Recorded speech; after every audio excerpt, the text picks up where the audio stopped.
I think the value of life is never more clear than in the wake of death. Today, I'm talking about the aftermath of Kobe Bryant's unexpected death. I'm Nick Boris, and this is Defining Life.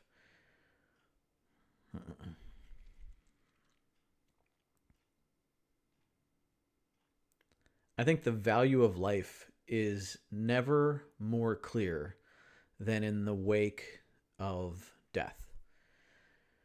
Hi, I'm Nick Boris, and this is the Defining Life podcast.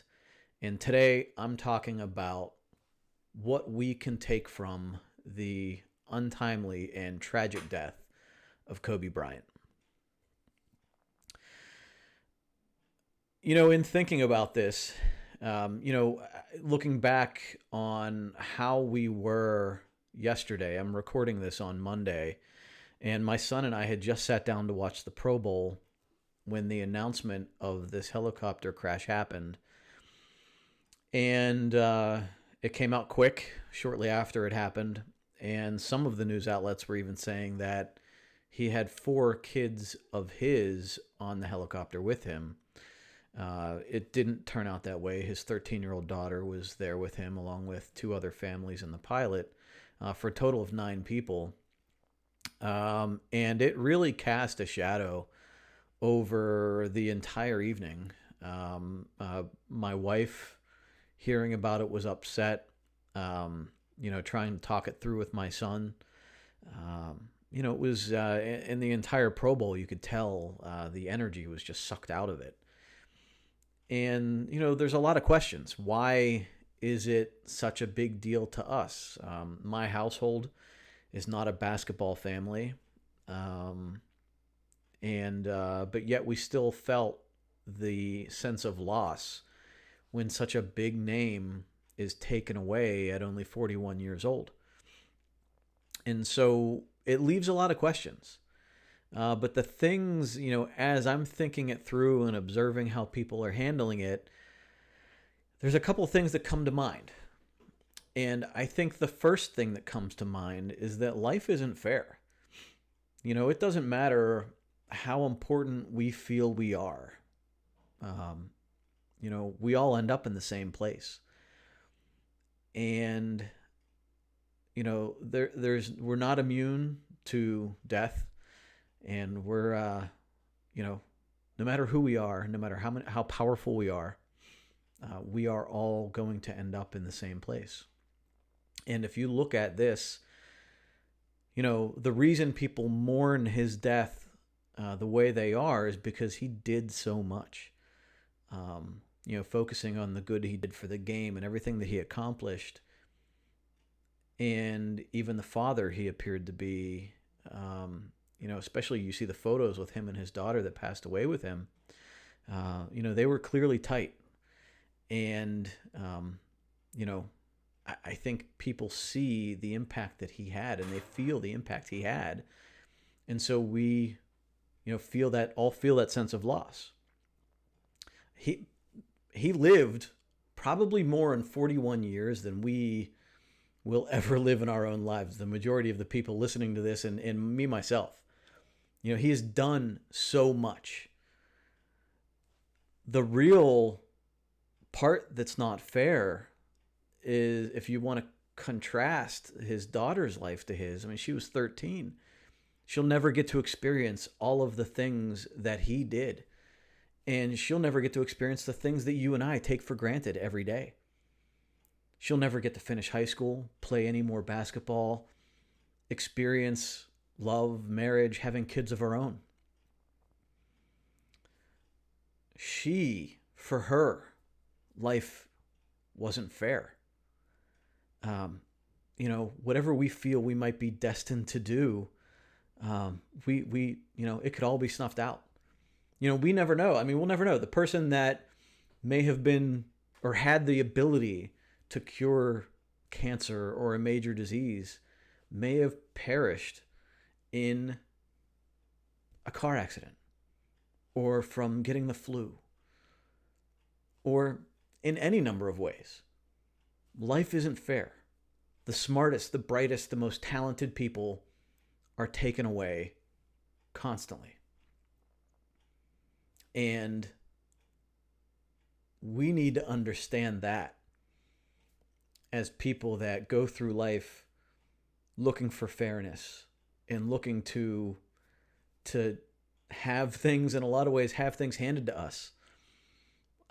Life isn't fair, and we need to work for what we want, and we need to make each day count. The second point that came to mind was that life is incredibly short. You know, his life at 41 years old cut short. Her life at 13 cut short, and the many other people on that helicopter. You know, we are consistently drawing on a bank account of time. Our most precious asset is time. And we're drawing on a bank account where we don't know the balance. And one day we're going to go and try to draw one more day, and it's not going to be there. And it's going to come as a shock, and it's going to be sad. But we need to be aware of that fact every day. We keep going to the well assuming that it's going to be full, and one day it won't be. We need to make the most of whatever time we have left. We don't want to get to our deathbed and feel regret for not using our time wisely. We don't want to regret the fact that we didn't spend time with the ones we loved, that we didn't tell the people we love that we love them, or to experience what we wanted to experience all our lives. We cannot throw away the time we have left. We have to make the most of it. And the last part that came to mind is that life is precious. And, you know, and I look at the way that people are reacting to his death and even his daughter's death. And we give them a lot of time, right? We give them a lot of screen time. But there are 7 other people on that aircraft. And those people have impacted the people in their lives. Looking at the names on the list, it looked like father, mother, and daughter all on one helicopter died. And that's going to leave a hole in the hearts and lives of a lot of people. And I think a lot of times we don't take a moment to reflect on the fact that other people are going through struggles of their own. Yeah, we tend to dehumanize a lot of people around us. And then we give this value to people like Kobe. And we mourn his loss, but then dehumanize a lot of others. And I don't think we have to do that. I think we can still mourn his loss. And I'm sure, you know, he's going to get more attention, right? But we see death and disease in very sad situations every day. And I don't think we take enough time to understand what those people might be going through. And I'm not saying we need to live in sadness each day. I just think we need to be maybe a little bit more empathetic, sympathetic, and understanding of what other people are going through. And I think if we do that, if we take the time to understand other people just a little bit better, we can make our world a better place. And it starts with the people immediately in our vicinity, the people closest in our communities, to just understand somebody else's side of the story.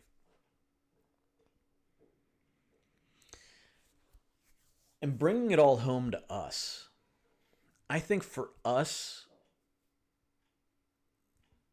the tragedy that I see in the work that we do is that many people don't take responsibility for their own lives.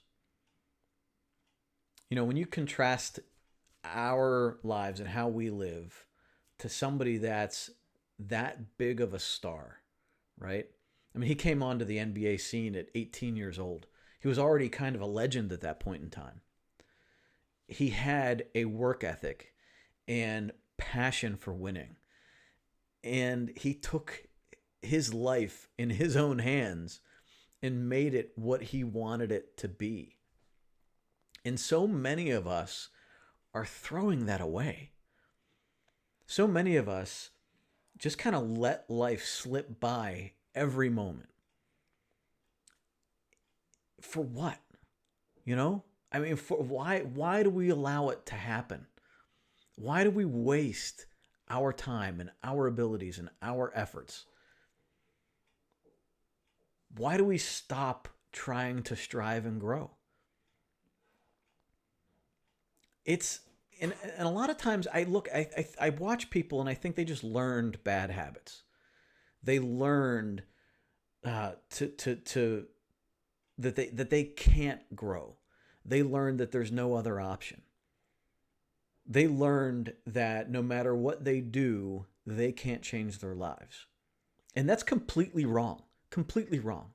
But they just weren't given the tools and the guidance to grow in the right way. And I think that every person needs to learn often that there is a way to grow from wherever you are.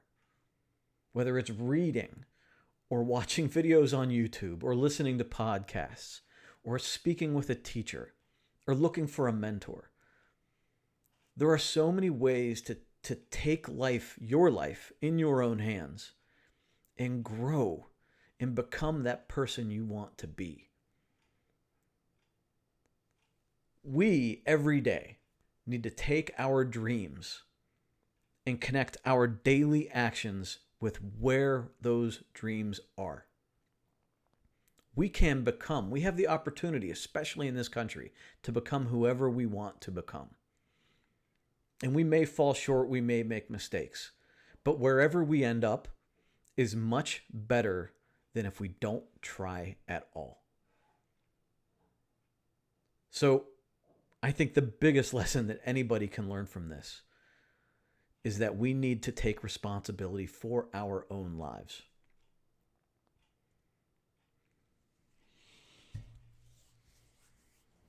The main points I think that are big, the points that I take away from what's happened in the past 24 hours are these. We need to make the most of the time we have.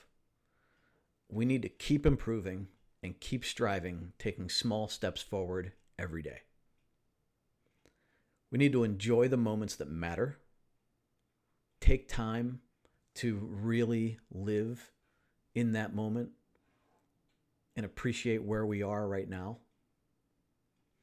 I think we need to appreciate the people around us, the people that support us, the people that love us, friends and family, the people that push us to be the best we can be. I think we need to have compassion for those around us. We need to take the time to understand that other people are living their own struggles and their own tragedies and are coming from a place that might be completely different than ours. And if we do that,